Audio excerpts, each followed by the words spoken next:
Hmm. Jurassic Park by Michael Crichton. Copyright by Michael Crichton. Reptiles are abhorrent because of their cold body, pale color, cartilaginous skeleton, filthy skin, fierce aspect, calculating eye, offensive smell, harsh voice, squalid habitation, and terrible venom. Wherefore their creator has not exerted his powers to make many of them. Linnaeus, 1797. You cannot recall a new form of life. Erwin Chargaff, 1972.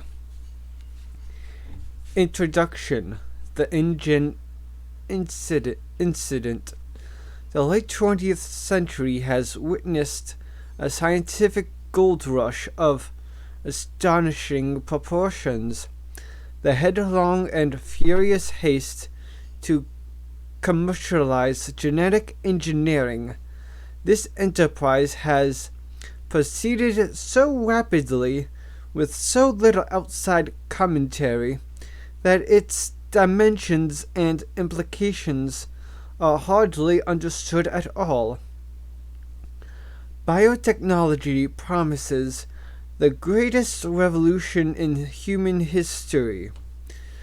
By the end of this decade, it will have outdistanced atomic power and computers in its effect on our everyday lives. In the words of one observer, biotechnology is going to transform every aspect of human life. Our medical care, our food, our health, our entertainment, our very bodies. Nothing will ever be the same again. It's literally going to change the face of the planet. But the biotechnology revolution differs in three important respects from past scientific transformations. First, it is broad-based. America entered the atomic age through the work of a single research institution. At Los Alamos, it entered the computer age through the efforts of about a dozen companies. But biotechnology research is now carried out in more than 2,000 laboratories in America alone. 500 corporations spend $5 billion a year on this technology. Second, much of the research is thoughtless or frivolous efforts to engineer parlor trout for better visibility in the stream, square trees for easier lumbering, and injectable scent cells so you'll always smell of your favorite perfume may seem like a joke, but they are not. Indeed, the fact that biotechnology can be applied to the industries traditionally subject to the vagaries of fashion, such as cosmetics and leisure activities, heightens concern about the whimsical use of this powerful new technology. Third, the work is uncontrolled. No one supervises it. No federal laws regulate it. There is no coherent government policy in America or anywhere else in the world. And because the products of biotechnology range from drugs to farm crops to artificial snow, an intelligent policy is difficult. But most disturbing is the fact that no watchdogs are found among scientists themselves. It is remarkable that nearly every scientist and genetics research is also engaged in the commerce of biotechnology.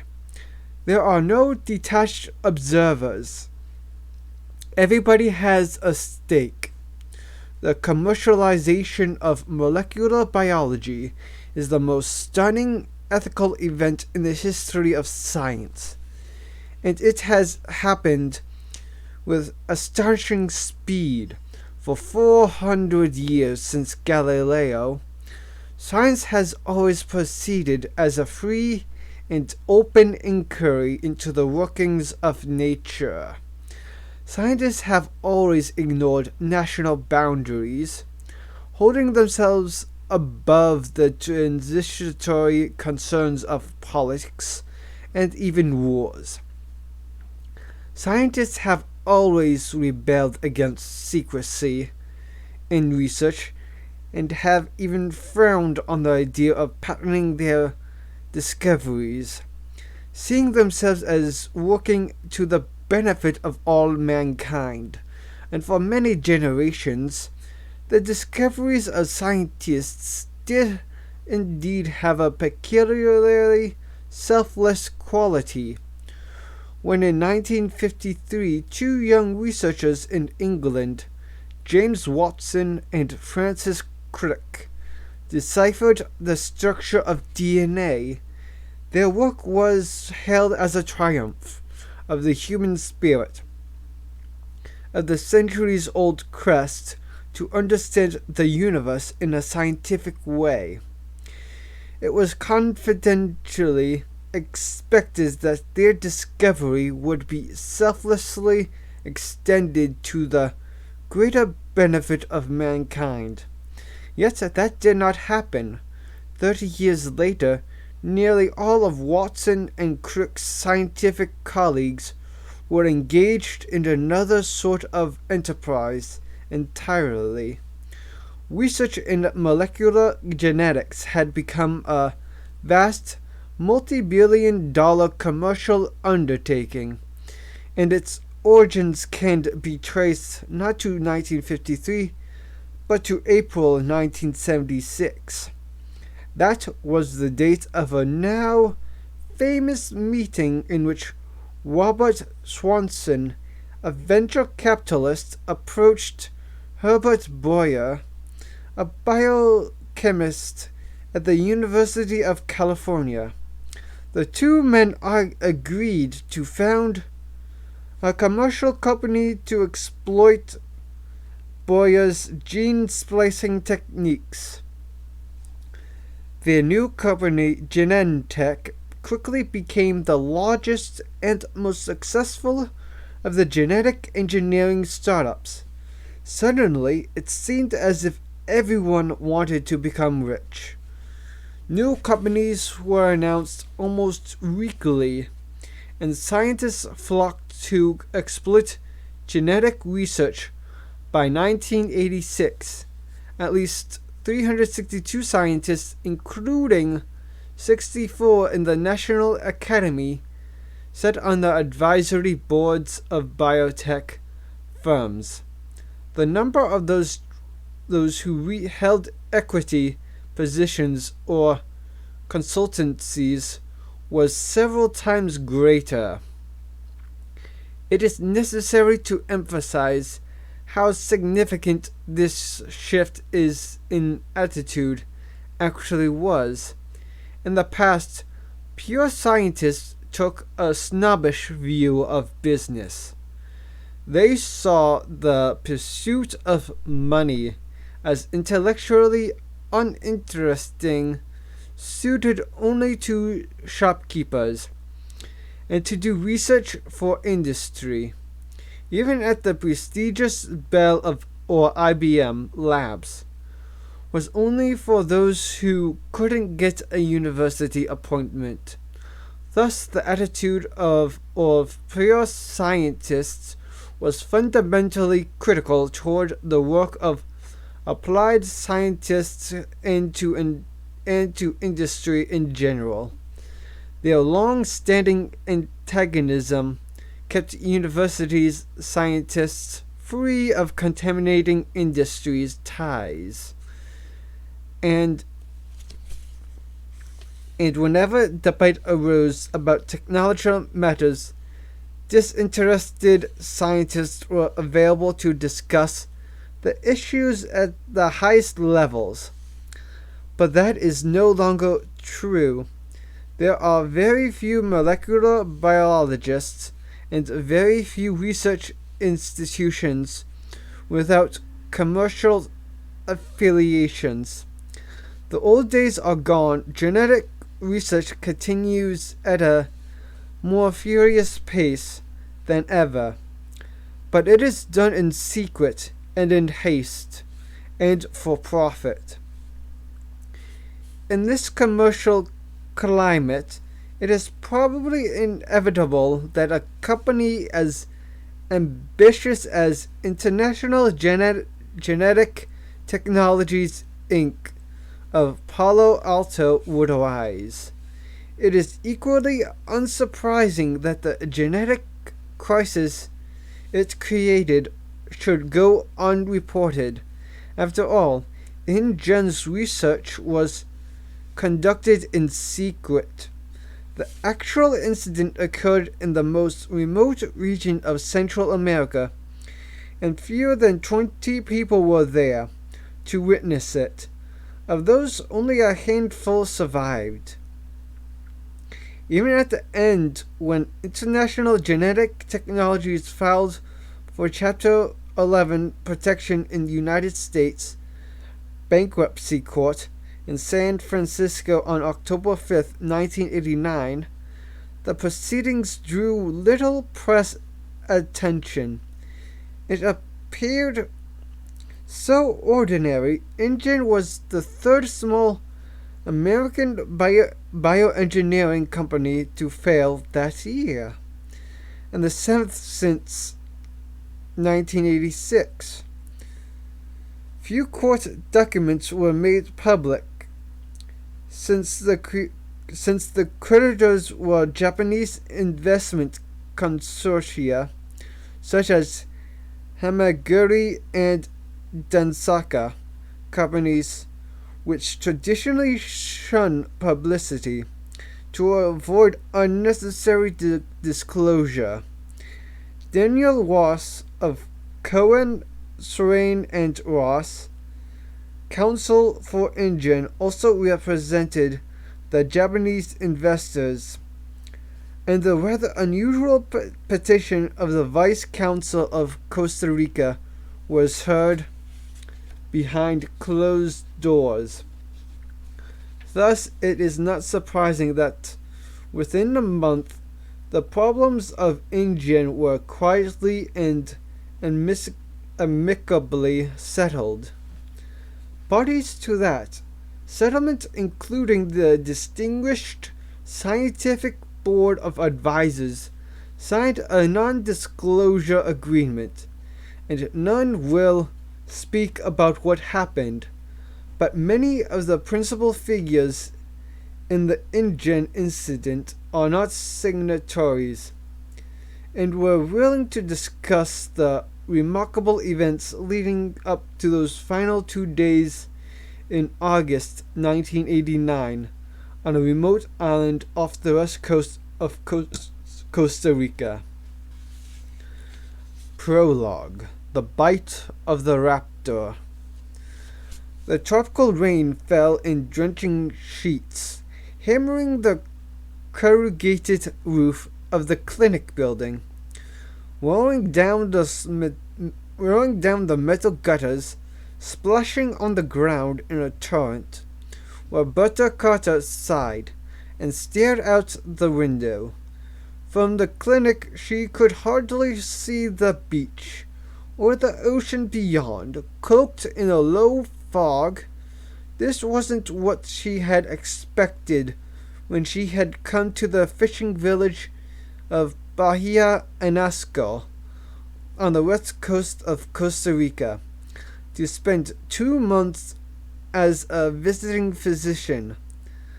Bobby Carter had expected sun and relaxation, After 2 grueling years of residency in emergency medicine at Michael Reese in Chicago.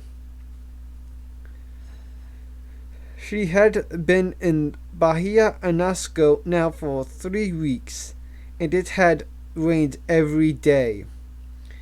Everything else was fine. She liked the isolation of Bahia Anasco and the friendliness of its people. Costa Rica had one of the 20 best medical systems in the world, and even in this remote coastal village, the clinic was well maintained, amply supplied. Her paramedic Manuel Aragon was intelligent and well trained. Bobby was able to practice a level of medicine equal to what she had practiced in Chicago, but the constant, unending rain. Across the examining room, Manuel cocked his head. "Listen," he said. "Believe me, I hear it," Bobby said. "No, listen." And then she caught it. Another sound blended with the rain. A deeper rumble that built and emerged until it was clear, the rhythmic thumping of a helicopter. She thought, they can't be flying in weather like this. But the sound built steadily, and then the helicopter burst. Low through the ocean fog, and roared overhead, circled and came back. She saw the helicopter swing back over the water near the fishing boats, then ease sideways to the rickety wooden dock, and back toward the beach. It was looking for a place to land. It was a big-bellied Sikorsky with a blue stripe on the side, with the words "InGen Construction." That was the name of the construction company building a new resort on one of the offshore islands. The resort was said to be spectacular and very complicated. Many of the local people were employed in the construction, which had been going on for more than 2 years. Bobby could imagine it.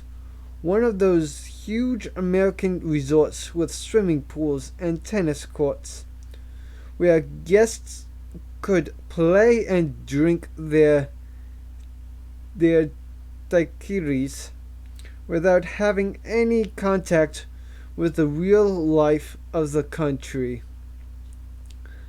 Bobby wondered what was so urgent on that island that the helicopter would fly in this weather.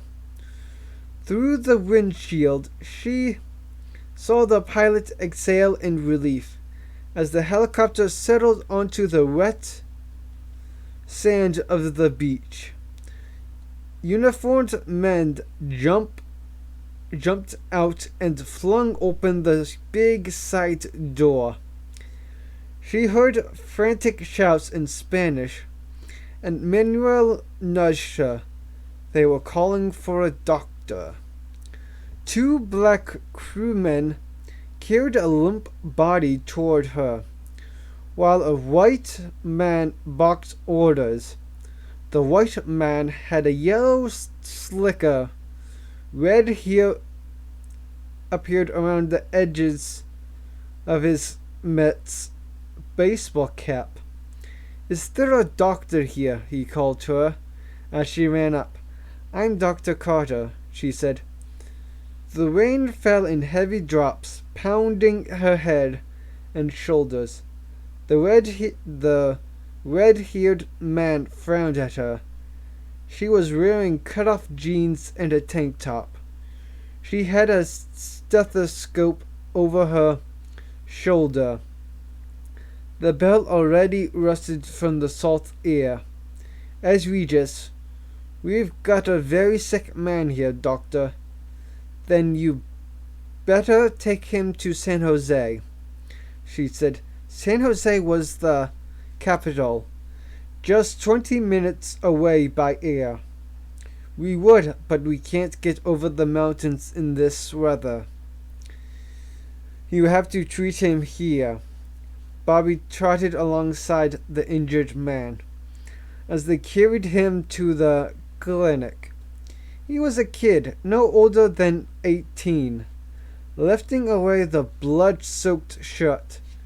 She saw a big slashing rip along his shoulder and another on the leg.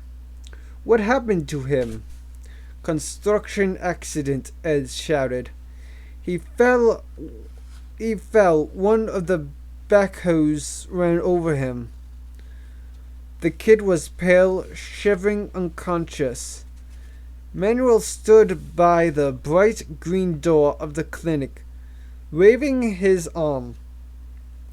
The men brought the body through and set it on the table in the center of the room.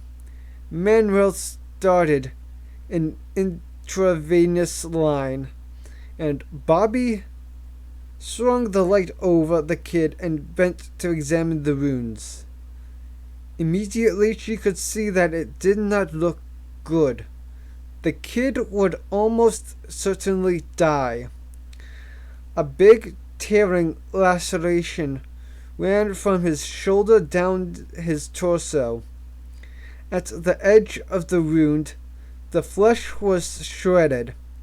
At the center, the shoulder was dislocated, pale bones exposed. A second slash cut through the heavy muscles of the thigh deep enough to reveal the pulse of the femoral artery below. Her first impression was that his leg had been ripped open. Tell me again about this injury, she said. I didn't see it, Ed said. They say the backhoe dragged him.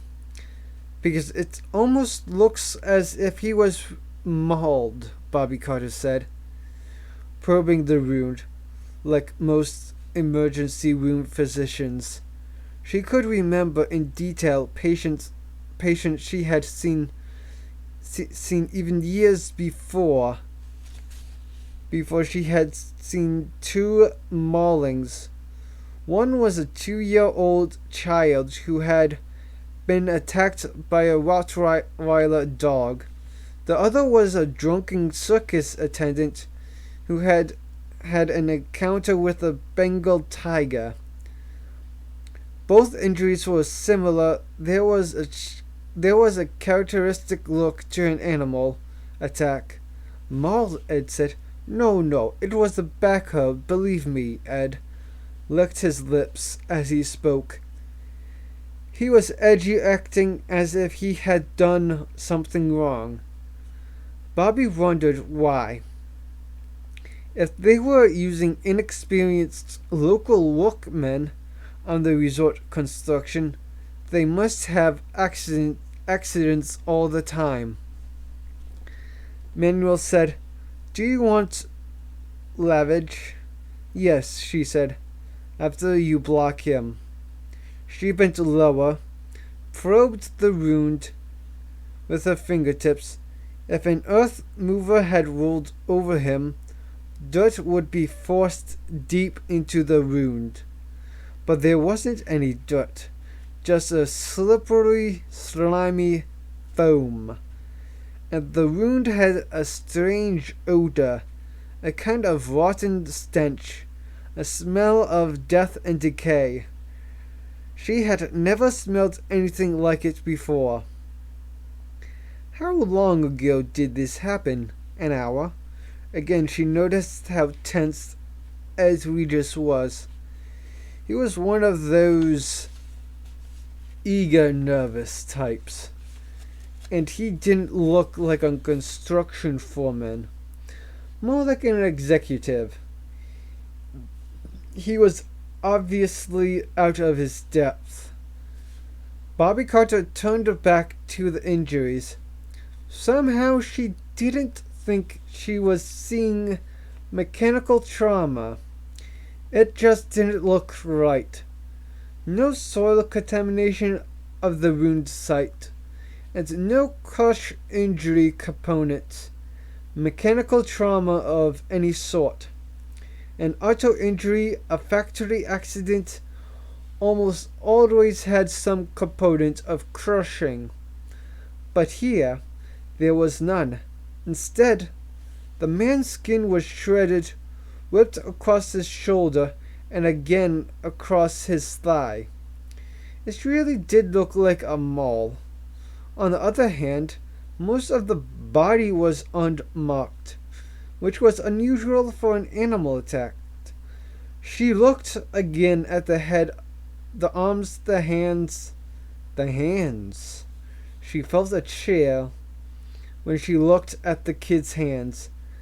There were short slashing cuts on both palms, and bruises on the wrists and forearms. She had worked in Chicago long enough to know what that meant. "All right," she said. "Wait outside." "Why?" Ed said, alarmed. He didn't like that. "Do you want me to help him or not?" she said, and pushed him out the door and closed it on his face. She didn't know what was going on, but she didn't like it. Manuel hesitated. "I continue to wash." "Yes," she said. She reached for her little Olympus point and shoot. She took several snapshots of the injury, shifting her light for a better view. It really did look like bites, she thought. Then the kid groaned and she put her camera aside and bent toward him. His lips moved, his tongue thick. "Raptor," he said. Velociraptor. At those words, Manuel froze, stepped back in horror. "What does it mean?" Bobby said. Manuel shook his head. "I do not know, Doctor. Velociraptor no es español." No, it sounded to her like Spanish. "Then please continue to wash him." "No, Doctor." He wrinkled his nose. "Bad smell." And he crossed himself. Bobby looked again at the slippery film streaked across the wound. She touched it, rubbing it between her fingers. It seemed almost like saliva. The injured boy's lips moved. "Raptor," he whispered, in a tone of horror. Manuel said, "It bit him." "What bit him?" "Raptor." "What's a raptor?" "It means hupia." Bobby frowned. The Costa Ricans were not especially superstitious, but she had heard the hupia mentioned in the village before.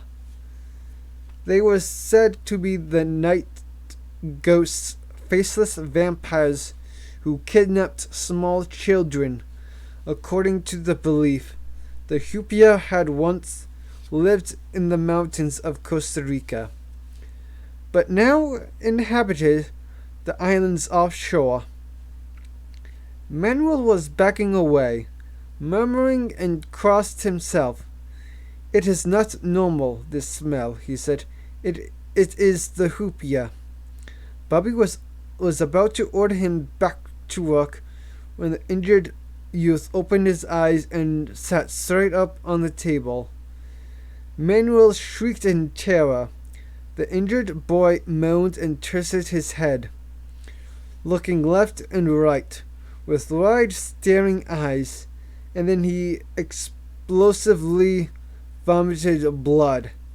He went immediately into convulsions, his body vibrating, and Bobby grabbed for him, but he shuddered off the table onto the concrete floor. He vomited again. There was blood everywhere. Ed opened the door, saying, "What the hell's happening?" And when he saw the blood, he turned away, his hand to his mouth. Bobby was grabbing for a stick to put in the boy's clenched jaws. But even as she did it, she knew it was hopeless, and with a final spastic jerk, he relaxed and lay still. She bent to perform mouth to mouth, but Manuel grabbed her shoulder fiercely, pulling her back. "No," he said. "The Hupia will cross over." "Manuel, for God's sake, no!" He stared at her fiercely. "No, you do not understand these things." Bobby looked at the body on the ground and realized that it didn't matter. There was no possibility of resuscitating him. Manuel called for the men, who came back into the room and took the body away. Ed appeared, wiping his mouth with the back of his hand, muttering, "I'm sure you did all you could." And then she watched as the men took the body away, back to the helicopter, and it lifted thunderously up into the sky. "It is better," Manuel said. Bobby was thinking about the boy's hands. They had been covered with cuts and bruises, in the characteristic pattern of defense wounds. She was quite sure he had not died in a construction accident. He had been attacked, and he had held up his hands against his attacker. "Where is this island they've come from?" she asked. "In the ocean, perhaps 120 miles offshore." "Pretty far for a resort," she said. Manuel watched the helicopter. "I hope they never come back." Well, she thought, at least she had pictures. But when she turned back to the table, she saw that her camera was gone. The rain finally stopped later that night.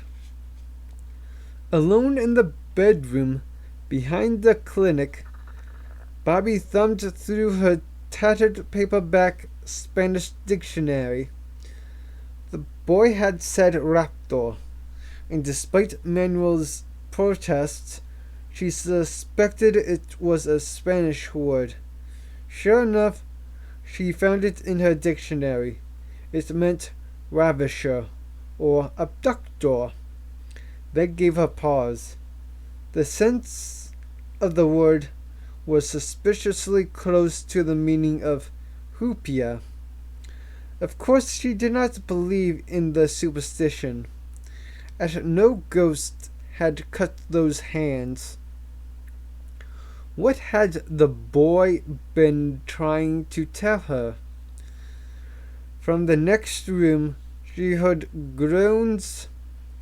One of the village women was in the first stage of labor, and Elena Morales, the local midwife, was attending her. Bobby went into the clinic room and gestured to Elena to step outside for a moment. "Elena, see, doctor. Do you know what is a raptor?" And Elena was gray-haired and 60, a strong woman with a practical, no-nonsense air. In the night, beneath the stars, she frowned and said, "Raptor." "Yes, you know this word?" "Si." Elena nodded. "It means a person who comes in the night and takes away a child. A kidnapper." "Yes." "A hupia?" Her whole manner changed. "Do not say this word, doctor." "Why not?" "Do not speak of hupia now," Elena said firmly. nodding her head toward the groans of the laboring woman. "It is not wise to say this word now. But does a raptor bite and cut his victims?" "Bite and cut?" Elena said, puzzled. "No, doctor. Nothing like this. A raptor is a man who takes a new baby." She seemed irritated by the conversation, impatient to end it. Elena started back toward the clinic. "I will call to you when she is ready, doctor. I think 1 hour more, perhaps 2. Bobby looked at the stars and listened to the peaceful lapping of the surf at the shore. In the darkness, she saw the shadows of the fishing boats anchored offshore. The whole scene was quiet. So normal, she felt foolish to be talking of vampires and kidnapped babies. Bobby went back to her room, remembering again that Manuel had insisted it was not a Spanish word. Out of curiosity, she looked in the Little English dictionary, and to her surprise, she found the word there too. Raptor, noun, derivative of Latin raptor, plunderer, French raptus, bird of prey. First iteration. At the earliest drawings of the fractal curve, few clues to the underlying mathematical structure will be seen. Ian Malcolm. Almost Paradise. Mike Bowman whistled cheerfully as he drove the Land Rover through the Cabo Blanco Biological Reserve on the west coast of Costa Rica. It was a beautiful morning in July, and the road before him was spectacular, hugging the edge of a cliff overlooking the jungle and the blue Pacific according to the guidebooks. Cabo Blanco was unspoiled wilderness, almost a paradise. Seeing it now made Bowman feel as if the vacation was back on track. Bowman, a 36-year-old real estate developer from Dallas, had come to Costa Rica with his wife and daughter for a 2-week holiday. The trip had actually been his wife's idea. For weeks, Ellen had filled his ear about the wonderful national parks of Costa Rica, and how good it would be for Tina to see them. Then, when they arrived, it turned out Ellen had an appointment to see a plastic surgeon in San Jose. That was the first Mike Bowman had heard about the excellent and inexpensive plastic surgery available in Costa Rica, and all the luxurious private clinics in San Jose. Of course, they'd had a huge fight. Mike felt she'd lied to him, and she had, and he put his foot down about this plastic surgery business. Anyway, it was ridiculous.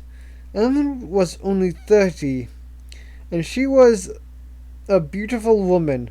Hell, she'd been homecoming queen her senior year at Rice.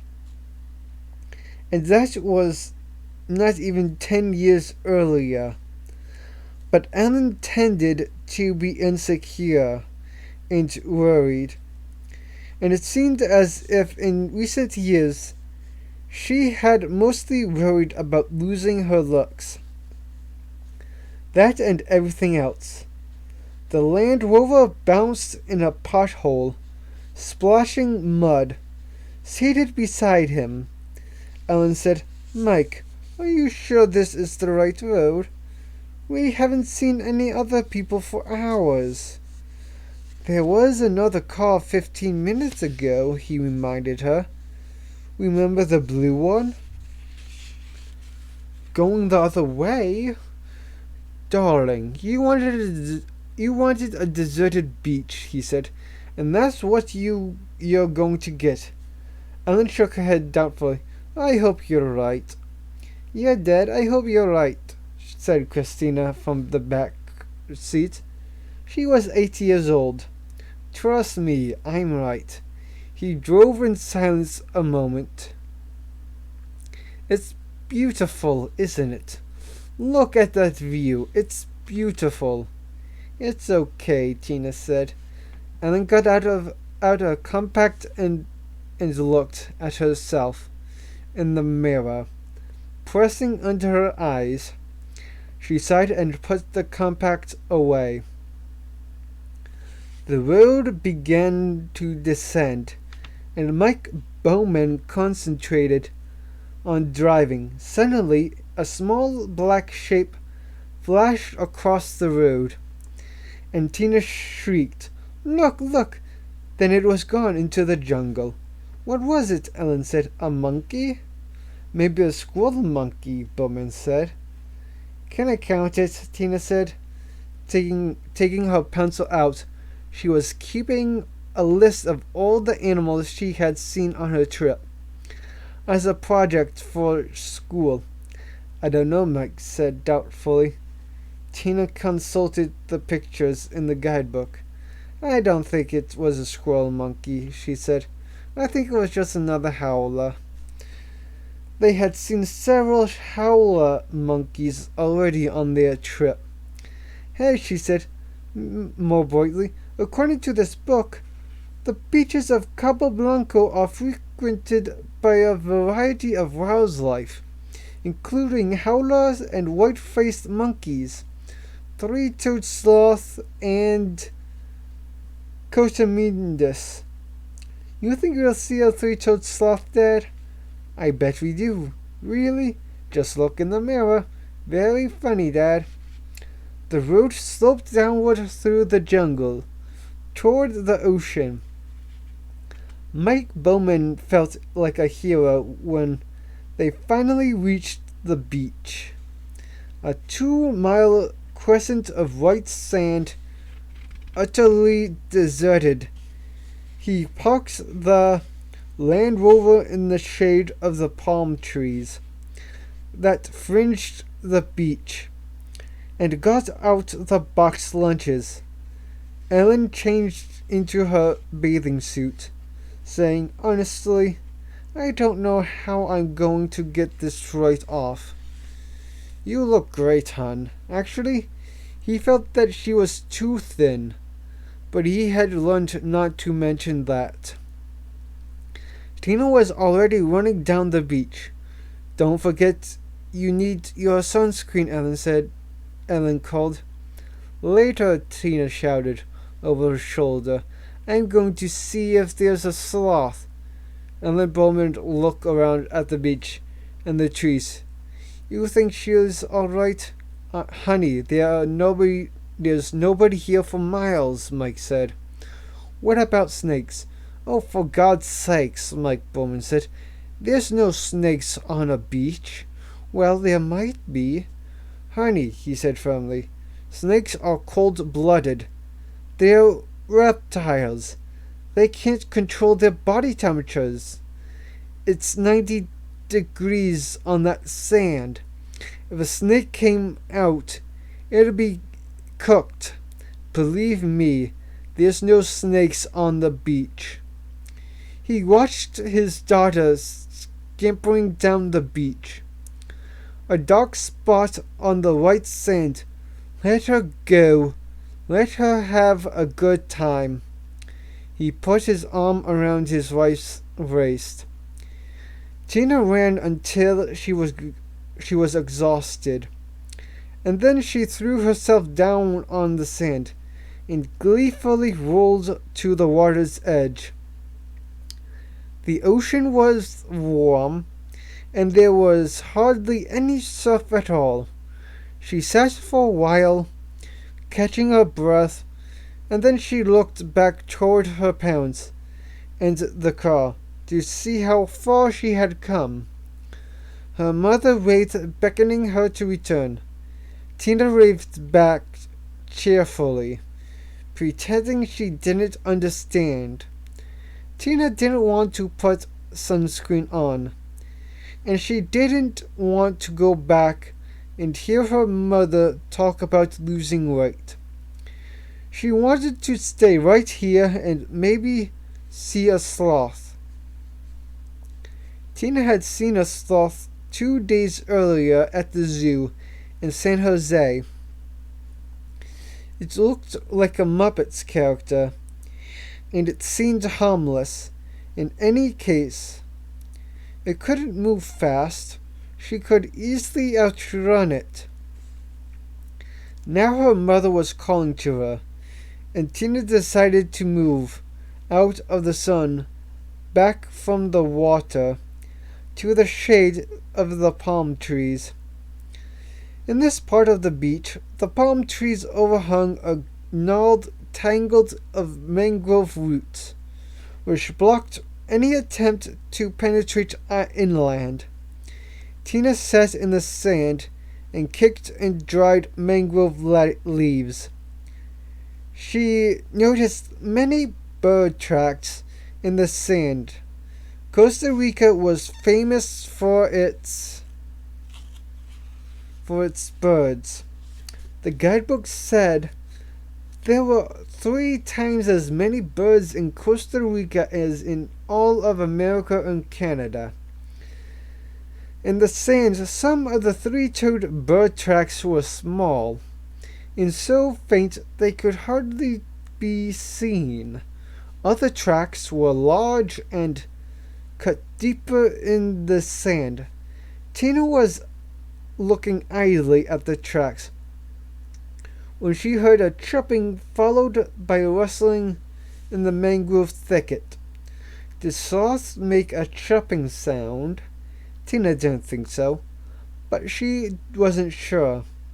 The chirping was probably some ocean bird. She waited quietly, not moving, hearing the rustling again, and finally she saw the source of the sounds.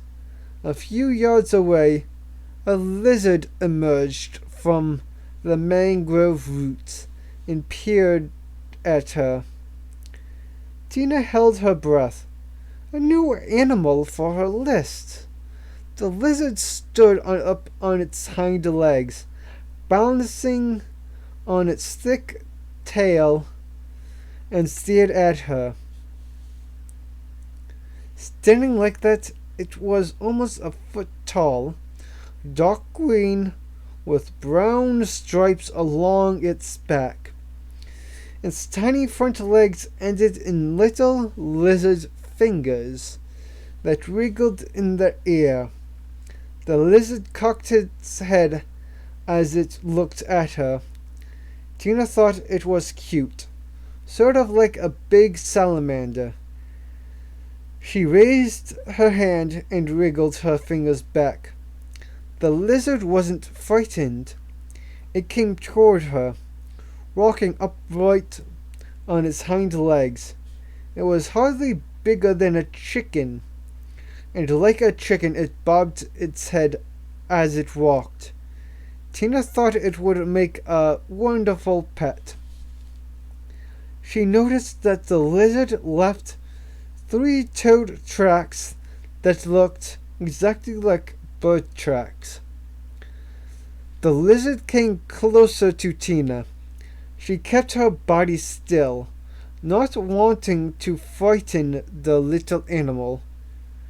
She was amazed that it would come so close, but she remembered that this was a national park.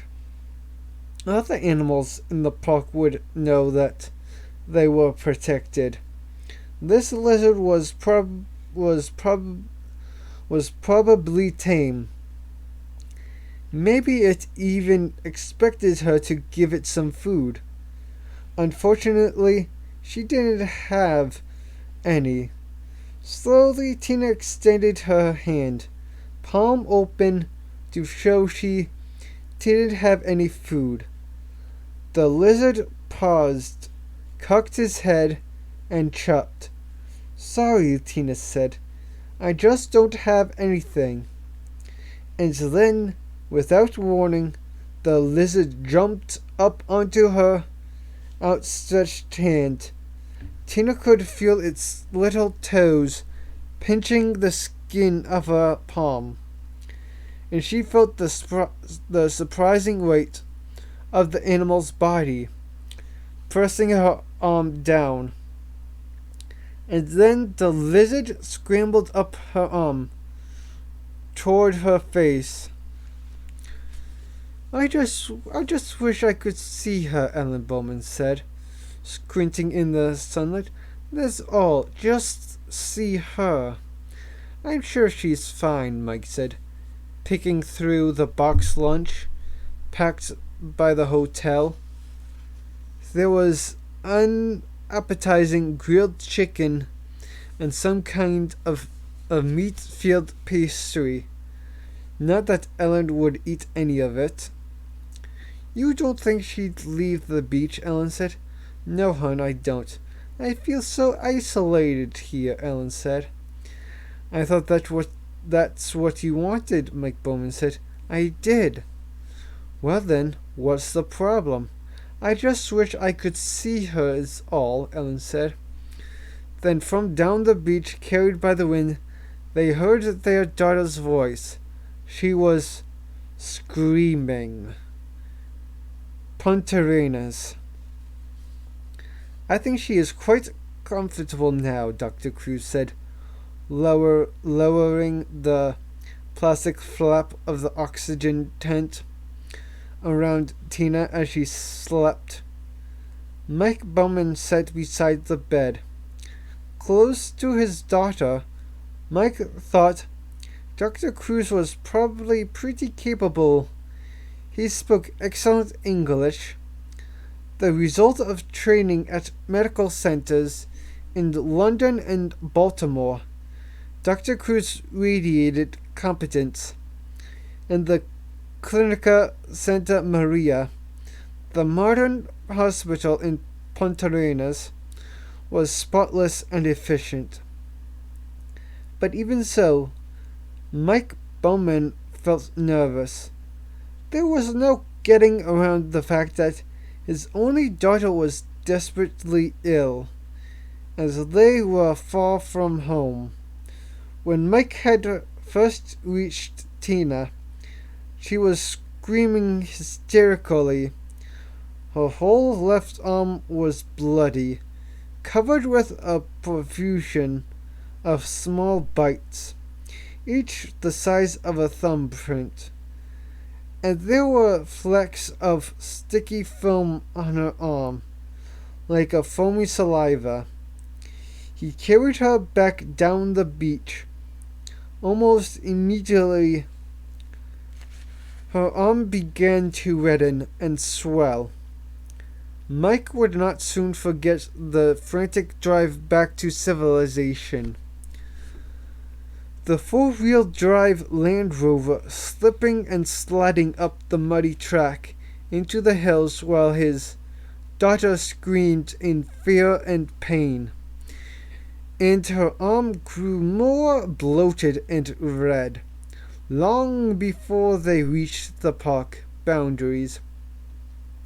The swelling had spread to her neck, and then Tina began to have trouble breathing. She'll be all right now, Ellen said, staring through the plastic oxygen tent. I believe so, Dr. Cruz said. I have given her another dose of steroids, and her breathing is much easier. And you can see the edema in her arm is greatly reduced. Mike Bowman said, about those bites. We have no identification yet, the doctor said. I myself haven't seen bites like that before. But you'll notice they are disappearing. It's already quite difficult to make them out. Fortunately, I have taken photographs for reference, and I have washed her arm to collect some samples of the sticky saliva. One for analysis here, a second to send to the labs in San Jose, and the third we will keep frozen in case it is needed. Do you have the pictures she made? Yes, Mike Bowman said. He handed the doctor the sketch that Tina had drawn.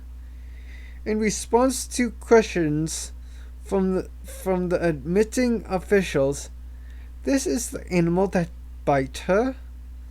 Dr. Cruz said, looking at the picture. Yes, Mike Bowman said. She said it was a green lizard, the size of a chicken or a cat crow. I don't know of such a lizard, the doctor said. She has drawn it standing on its hind legs. That's right, Mike Bowman said. She said it walked on its hind legs. Dr. Cruz frowned. He stared at the picture a while longer. I am not an expert. I've asked for Dr. Gutierrez to visit us here. He is a senior researcher at the Reserva Biologica di Kerala, which is across the bay. Perhaps he can identify the animal for us. Isn't there someone from Cabo Blanco? Bowman asked. That's where she was bitten. Unfortunately not, Dr. Cruz said. Cabo Blanco has no permanent staff, and no researcher has worked there for some time. You are probably the first people to walk on that beach in several months. But I am sure you will find Dr. Gutierrez to be knowledgeable. Dr. Gutierrez turned out to be a bearded man, wearing khakis, shorts, and shirt. The surprise was that he was an American. He was introduced to the Bowmans, saying in a soft southern accent, Mr. and Mrs. Bowman, how are you doing? Nice to meet you. And then explained that he was a field biologist from Yale who had worked in Costa Rica for the last 5 years. Marty Gutierrez examined Tina thoroughly, lifting her arm gently, peering closely at each of the bites with a penlight, then measuring them with a small pocket ruler. After a while, Gutierrez stepped away, nodding to himself as if he had understood something. He then inspected the Polaroids and asked several questions about the saliva, which Cruz told him was still being tested in the lab. Finally, he turned to Mike Bowman and his wife, waiting tensely. I think Tina's going to be fine. I just want to be clear about a few details, he said, making notes in a precise hand.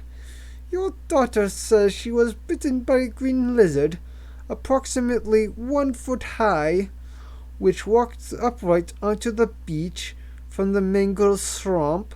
That's right, yes. And the lizard made some kind of a vocalization.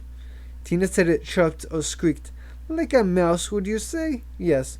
Well then, Dr. Gutierrez said. I know this lizard, he explained.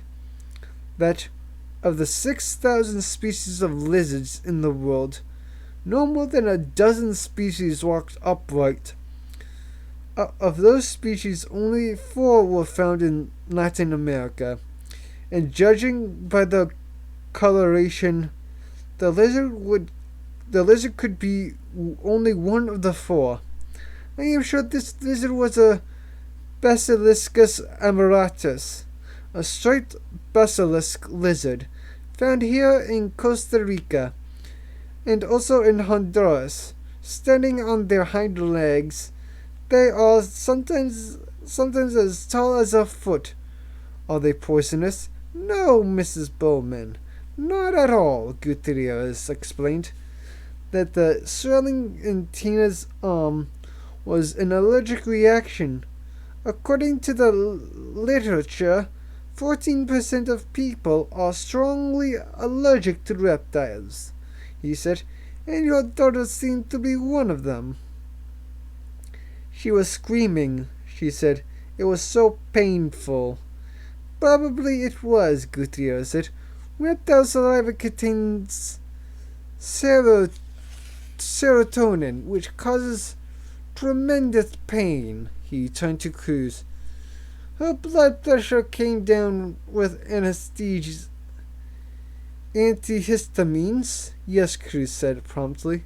Serotonin, Gutierrez said. No question. Still, Ellen. Bowman remained uneasy.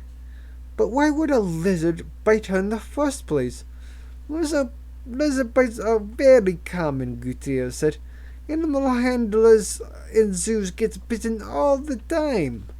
And just the other day I heard that a lizard had bitten an infant in her crib in Amaloya, about 60 miles from where you were.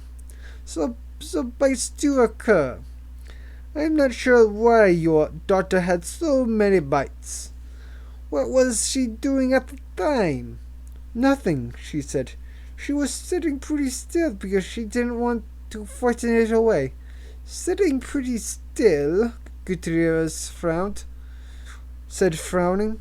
He shook his head. Well, I don't think we can say exactly what happened. Wild animals are unpredictable. But what happened about the foamy saliva on her arm? Ellen said. I keep thinking about rabies. No, Dr. Gutierrez said. A reptile cannot carry rabies. Mrs. Bowman, your daughter has suffered an allergic reaction to the bite of a basilisk lizard. Nothing more serious. Mike Bowman then frowned, then showed Gutierrez the picture that Tina had drawn. Gutierrez nodded. I would accept this as a picture of a basilisk lizard, he said. A few details were wrong, of course. The neck is much too long, and she has drawn the hind legs with only 3 toes instead of 5. The tail is too thick and raised too high, but otherwise, this is a perfectly serviceable lizard of the kind we are talking about. But Tina specifically said the neck was long, Ellen Bowman insisted. And she said there was 3 toes on the foot.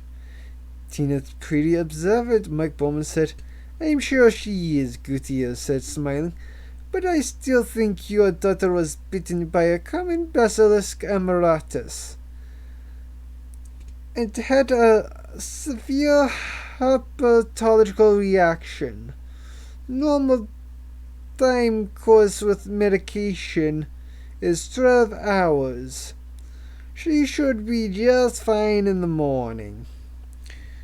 In the modern laboratory in the basement of the Clinica Santa Maria, word was received that Dr. Gutierrez had identified the animal that had bitten the American child as a harmless basilisk lizard.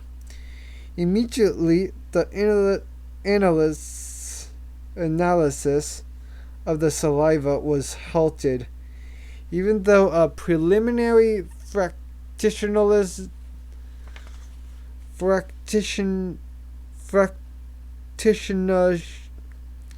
fractionation showed several extremely high molecular weight proteins of unknown biological activity. But the night technician was busy, and he placed the saliva samples on the holding shelf of the refrigerator.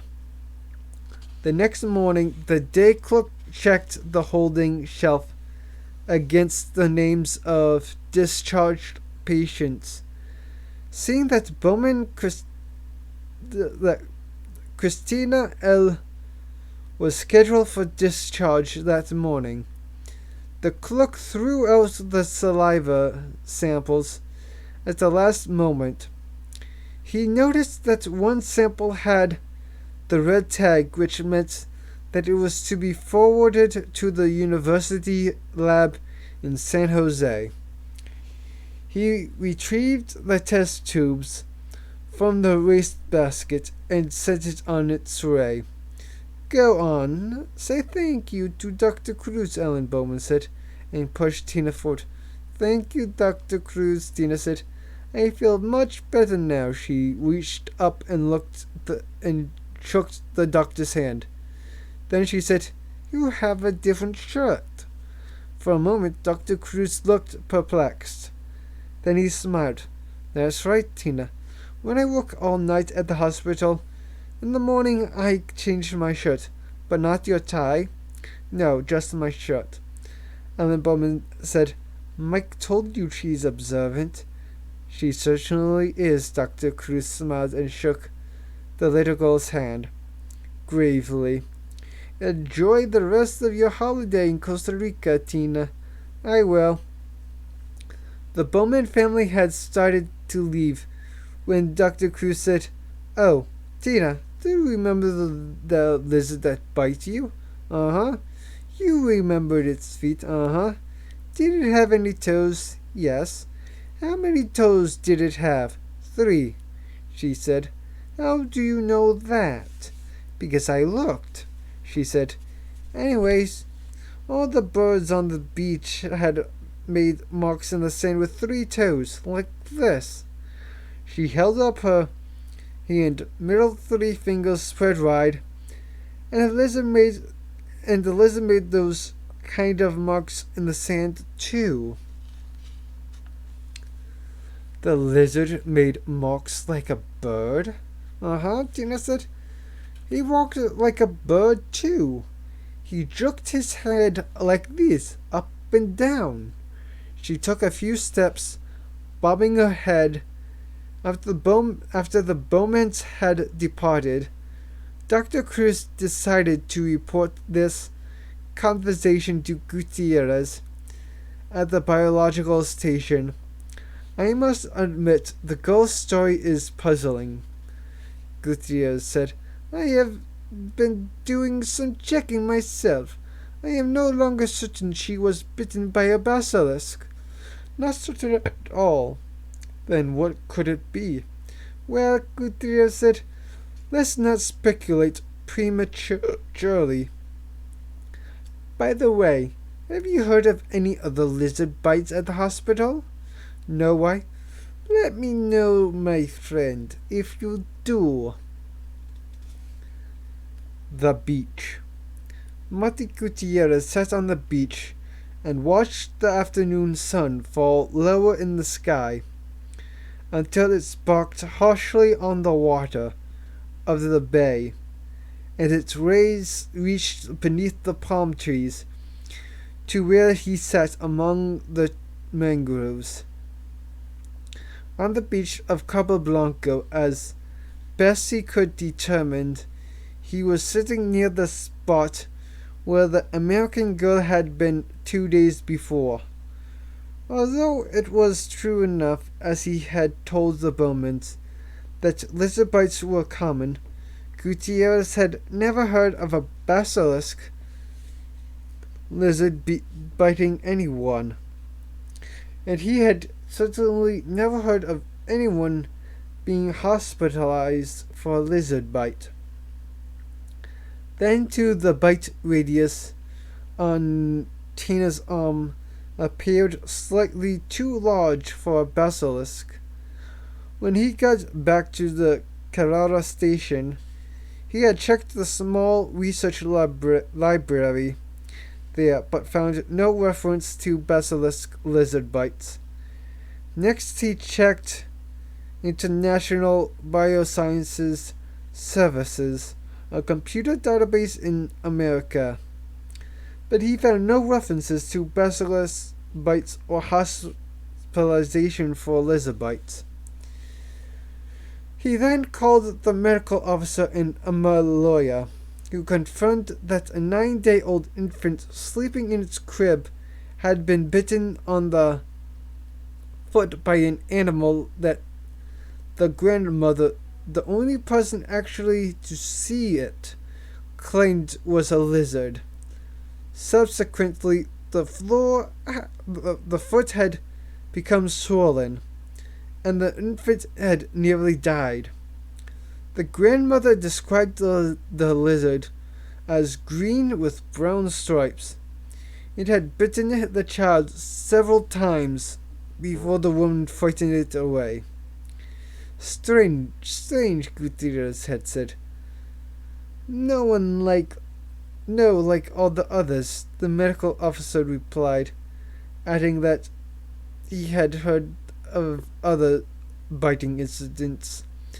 A child in Vasquez, the next village up the coast, had been bitten while sleeping, and another in Puerto Sotrero. All these incidents had occurred in the last 2 months. All had involved sleeping children and infants. Such a new and distinctive pattern led Gutierrez to suspect the presence of a previously unknown species of lizard. This was particularly likely to happen in Costa Rica, only 75 miles wide at its narrowest point.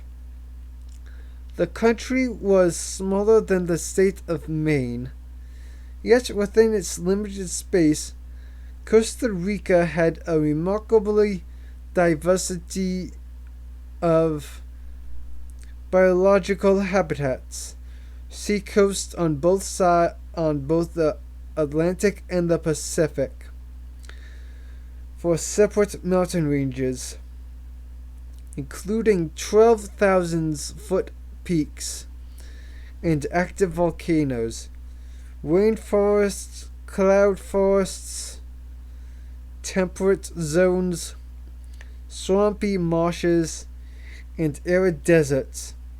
Such ecological diversity sustained an astonishing diversity of plant and animal life.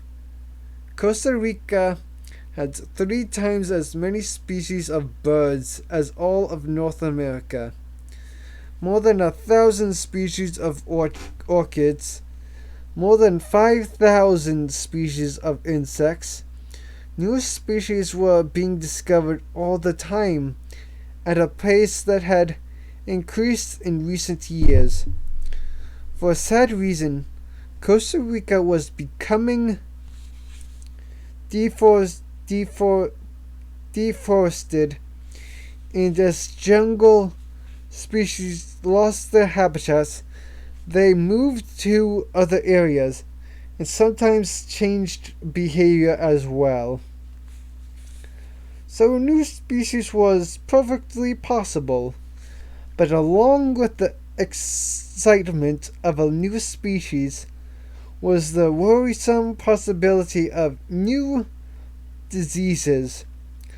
Lizards carried viral diseases, including several that could be transmitted to man. The most serious was Central Saurian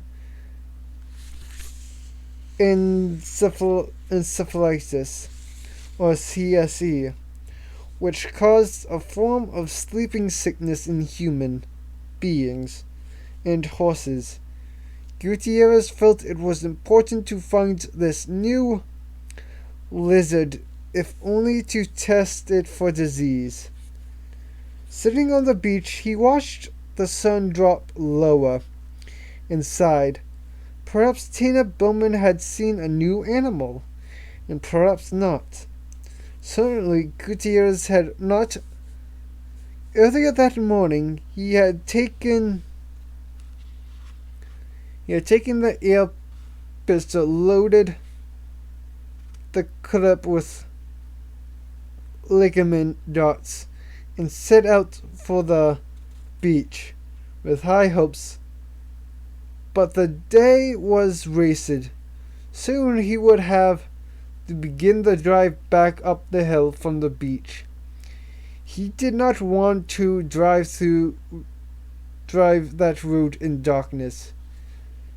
Gutierrez got to his feet and started back up the beach. Farther along, he saw the dark shape of a howler monkey ambling along the edge of the mangrove swamp. Gutierrez moved away, stepping out toward the water. If there was one howler, there would probably be others in the trees overhead, and howlers tended to urinate on intruders. But this particular howler monkey seemed to be alone, and walking slowly, and pausing frequently to sit on its haunches. The monkey had something in its mouth.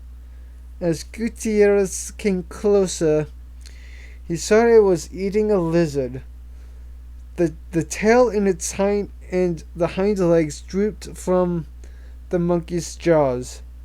Even from a distance, Gutierrez couldn't see the brown stripes against the green. Gutierrez dropped to the ground and aimed the pistol.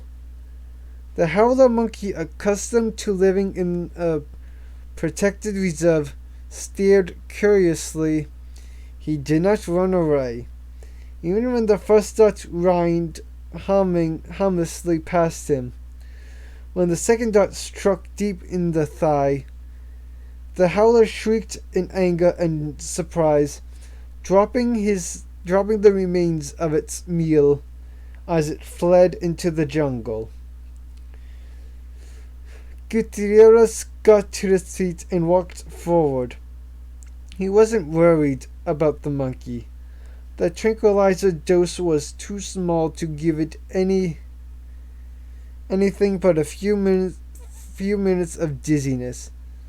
Already he was thinking of what to do with his new find. Gutierrez himself would write the preliminary report, but the remains would have to be sent back to the United States for final positive identification. Of course, to whom should he send it? The acknowledged expert was Edward H. Simpson, Emeritus Professor of Zoology at Columbia University in New York. An elegant older man with swept back right hair, Simpson was the world's leading authority on lizard taxonomy. Probably Marty thought he would send his lizard to Dr. Simpson.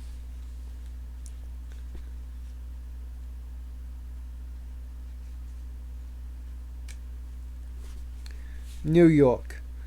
Dr. Richard Stone, head of the Tropical Disease Laboratory of Columbia University Medical Center, often remarked that the name conjured up a grander place than it actually was.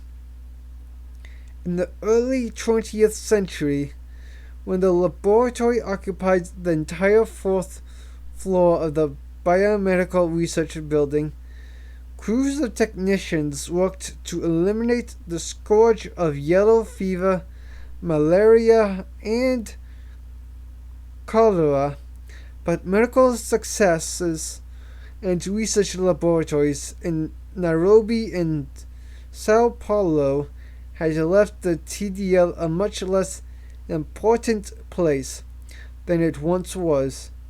Now a fraction of its former size, it employed only 2 full-time technicians, and they were primarily concerned with diagnosing illnesses of New Yorkers who had traveled abroad.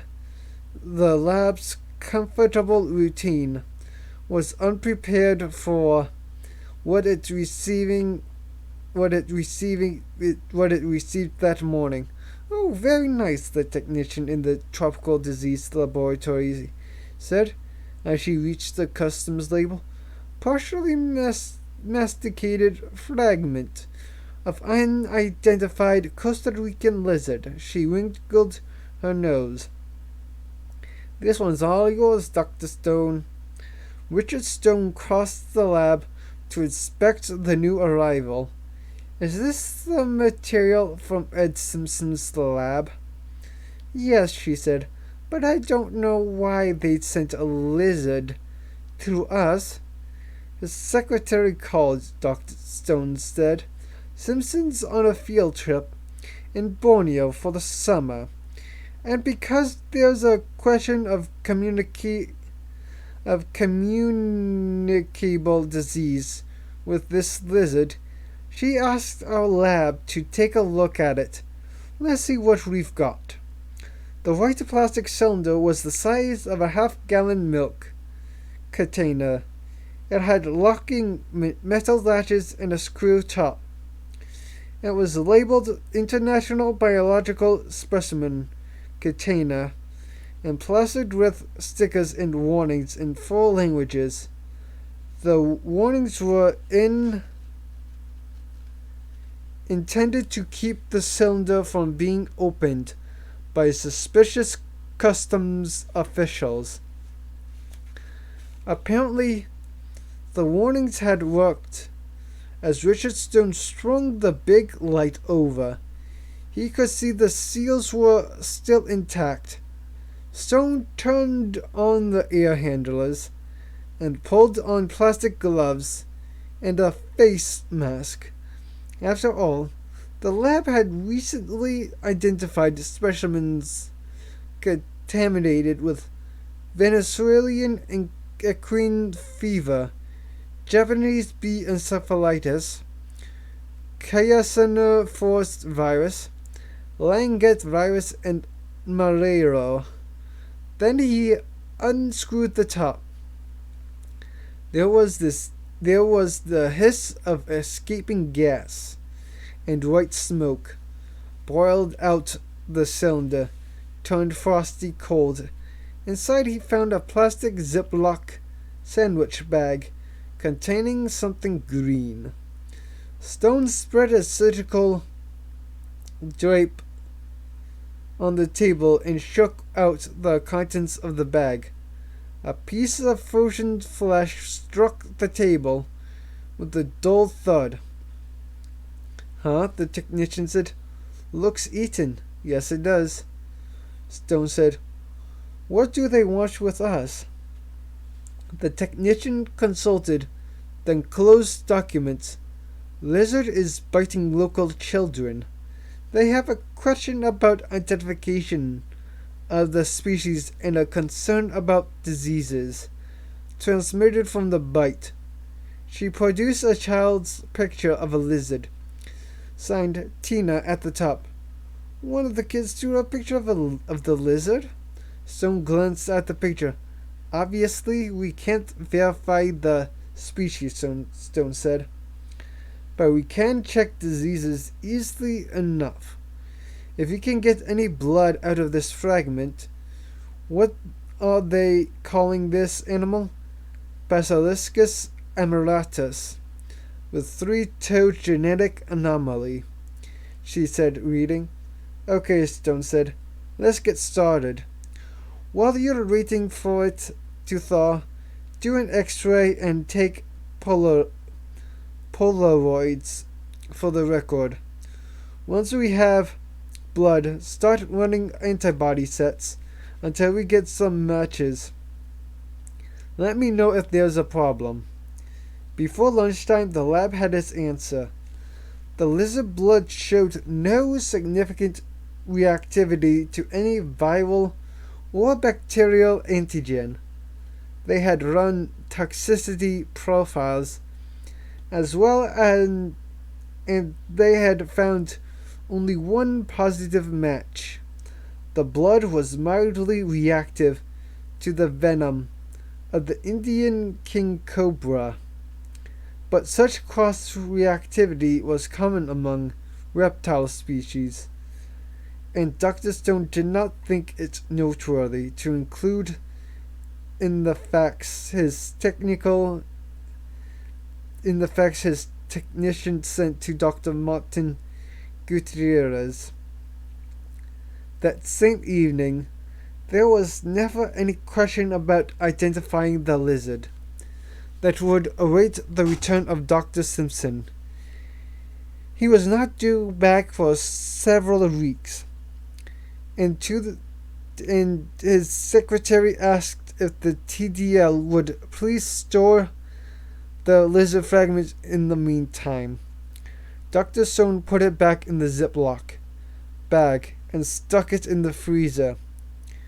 Martin Gutierrez read the facts from the Columbia Medical Center Tropical Disease Laboratory. It was brief. Subject: Basiliscus emeritus with genetic anomaly, forwarded from Dr. Simpson's office. Materials: posterior segment, partially eaten animal. Procedures we performed: X-ray, microscopic, immunological RTX for viral parasitic bacterial disease. Findings: no histological or immunologic evidence for any communicable disease in man in this Basiliscus emeritus sample. Signed, Richard A. Stone, M.D., Director. Gutierrez made two assumptions based on the memo. First, that his identification of the lizard as a basilisk had been confirmed by scientists at Columbia University, and second, that the absence of communicable disease meant the recent episodes of sporadic lizard bites implied no serious health hazards for Costa Rica. On the contrary, he felt his original views were correct, that a lizard species had been driving from the forest into a new habitat and was coming into contact with village people. Gutierrez was certain that in a few more weeks the lizard would settle down and the biting episodes would end. The tropical rain fell in great drenching sheets, hammering the corrugated roof of the clinic in Bahia Anasco. It was nearly midnight. Power had been lost in the storm, and the midwife, Elena Morales, was working by flashlight when she heard a squeaking, chirping sound. Thinking that it was a rat, she quickly put a compress on the forehead of the mother and went into the next room to check on the newborn baby. As her hand touched the doorknob, she heard the chirping again, and she relaxed. Evidently, it was just a bird flying in the window to get out of the rain. Costa Ricans said that when a bird came to visit a newborn child, it brought good luck. Elena opened the door. The infant lay in a wicker bassinet, swaddled in a light blanket, only its face exposed around the rim of the bassinet. Three dark green lizards crouched like gargoyles. When they saw Elena, they cocked their heads and stared curiously at her, but did not flee. In the light of a flashlight, Elena saw the blood dripping from their snouts. Softly chirping, one lizard bent down and, with a quick shake of its head, tore a ragged chunk of flesh from the baby. Elena rushed forward, screaming, and the lizards fled into the darkness. But long before she reached the bassinet, she could see what had happened to the infant's face, and she knew the child must be dead. The lizards scattered into the rainy night, chirping and squealing, leaving behind one only bloody three-toed tracks like birds. The shape of the data. Later, when she was calmer, Elena Morales decided not to report the lizard attack, despite the horror she had seen. She began to worry that she might be criticized for leaving the baby unguarded. So she told the mother that the baby had asphyxiated, and she reported the death on the forms she sent to San Jose as SIDS, Sudden Infant Death Syndrome. This was a syndrome of unexplained death among very young children. It was unremarkable, and her report went unchallenged. The university lab in San Jose that analyzed the saliva sample from Tina Bowman's arm made several remarkable discoveries. There was, as expected, a great deal of serotonin, but among the salivary proteins was a real monster, molecular mass of 1,980,000, one of the largest proteins known.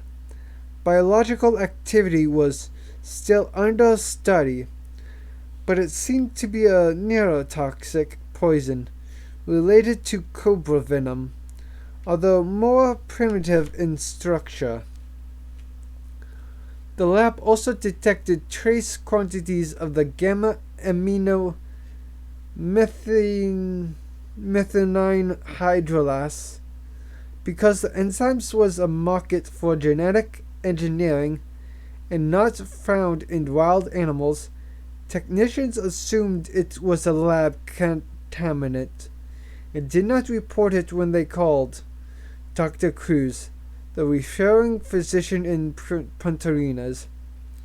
The lizard fragment rested in the freezer at Columbia University, awaiting the return of Dr. Simpson, who was not expected for at least a month, and so things might have remained had not a technician named Alice Levine walked into the tropical disease laboratory, seen Tina Bowman's picture, and said, "Oh, whose kid drew the dinosaur?" "What?" Dr. Stone said, turning slowly toward her. "The dinosaur. Isn't that what it is?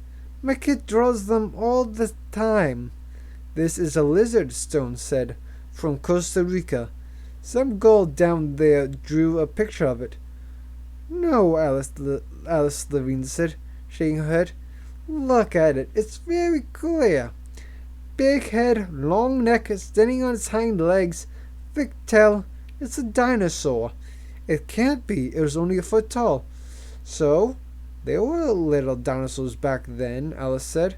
"Believe me, I know. I have 2 boys. I'm an expert. The smallest dinosaurs were under a foot. Teenosaurus or something. I don't know. Those names are impossible. You'll never learn those names if you're over the age of 10. You don't understand, Richard Stone said. This is a picture of a contemporary animal. They sent us a fragment of the animal. It's in the freezer now. Stone went and got it, and shook it out of the baggie.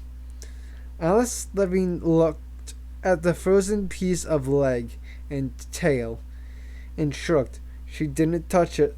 I don't know, she said, but that looks like a dinosaur to me. Stone shook his head. Impossible. Why, Alice Levine said. It could be a leftover or a remnant or whatever they call them. Stone continued to shake his head. Alice was uninformed.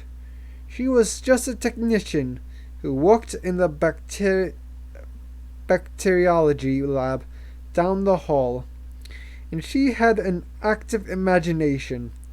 Stone remembered the time when she thought she was being followed by one of the surgical orderlies.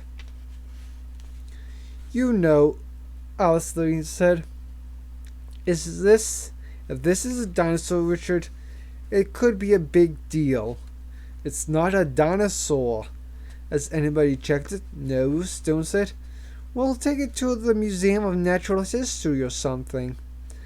Alice Levine said, You really should. I'd be embarrassed. You want me to do it for you, she said. No, Richard Stone said, I don't. You're not going to do anything? Nothing at all. He put the baggie back in the freezer and slammed the door. It's not a dinosaur, it's a lizard. And whatever it is, it can wait until Dr. Simpson gets back from Borneo to identify it. That's final, Alice. This lizard's not going anywhere.